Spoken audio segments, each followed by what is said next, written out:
And the daily worship today was privileged to hear from a young man who has been present at the Episcopal Youth event and knocked it out of the ballpark there.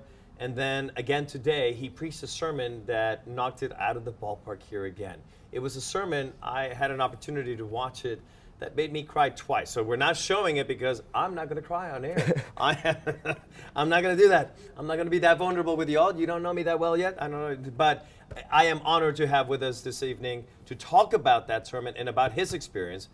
Please help me joining in welcoming Andres Gonzalez-Bonillas. Thank you for having me. Welcome to the show. Thank you.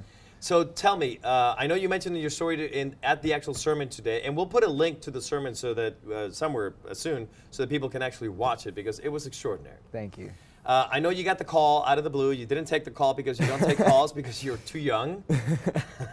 But eventually you heard the message and it was, so I got a call from Michael Hunt. That's the call that I missed. And Michael Hunt is the canon to the presiding bishop. Yeah. And I called him back. We kind of played phone tag for a little bit, but we got connected. And he offered me this opportunity to preach in today's Eucharist. And it was just amazing. I think I said yes. I don't know. But it was just an amazing opportunity. And I shared it with my parents right away. And it was just awesome just for the whole family because we've been so connected to the Episcopal Church for such a long time. You're in Arizona, right? Yes, Diocese of Arizona. Yeah. And you're young. You're 17, yeah. So you're not yet eligible to be ordained. I know you keep saying that you don't feel a call, but for no. the rest of the world that sees that call, maybe at some point, I went to seminary when I was 39, so just keep saying no. Eventually God will push you through. So you got here to convention. You've been working also at convention. Yes. You've been all over. I saw you last night blessing people at the revival. Yeah. I've been working as part of Anthony Guillen's team with Latino Ministries. Okay. And I've been on that team. I've been helping do interviews with the live stream for Latino Ministries. I've been helping just around. Yesterday at the revival service, I was offering prayers in Spanish. And it's been a really good opportunity just working with everybody. So in your sermon today, you talked about something. You talked about the fact that the church sometimes hurts. Yeah. And that you've been hurt by the church and that it feels difficult sometimes to be in church, but yet you stay in the church. Tell us about that. Well, I think for me, especially at this church-wide level, it's been amazing really to make connections and to meet new people from all around the country and all around the world. And especially at EYE, that was awesome. I was able to make relationships. I was able to really find new friends and new lifelong friends, I think.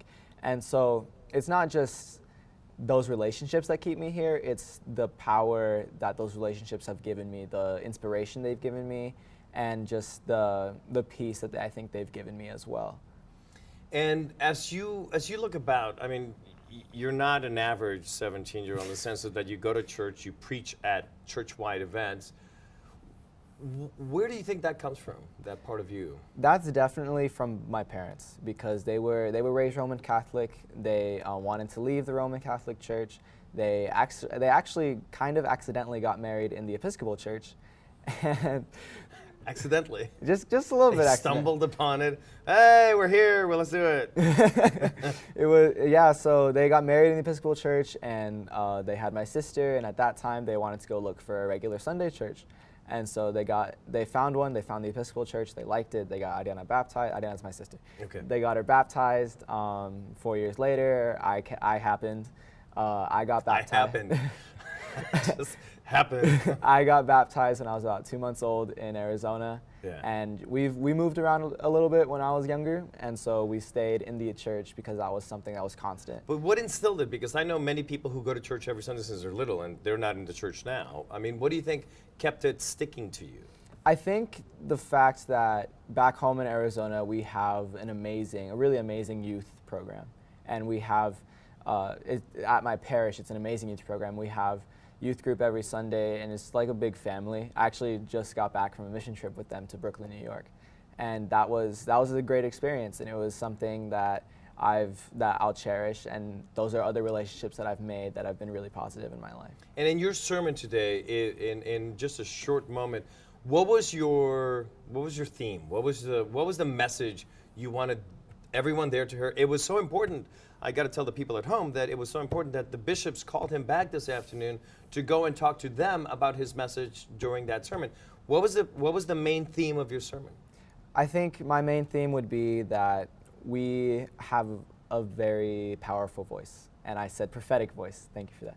I said prophetic voice during my sermon. And I think it's something that we know that we have, but we've underutilized. And it's something that I think we definitely have the power to use. And I think that in advocacy and in trying to make the world a better place, we have a place that we can use that voice and we can lift up people.